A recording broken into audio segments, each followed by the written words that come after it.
Izarol estaio naiz, Getaiarra naiz, eta, bueno, Tolosaldeko patroia naiz gaur.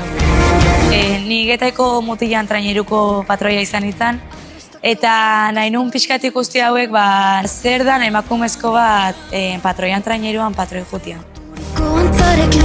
Asko pentsatu den mutila izanagatik edo indar gehiago dakazula, edo emakumeak batzutan gutxio balorauta bezala gaude, eta nire kasuan kontrakoa izan da. Nik babes asko jaso dut, mutilakin aritu naizenean oso komoda aritu naiz.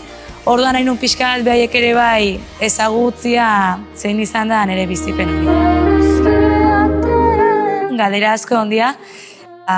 Zer desberdintasun dago gizonak hainbeste kobratzeuela, emakumeak ez, eta alde hortatikan gaiai oso pegatuta ondia eta hori azkenean plazera da.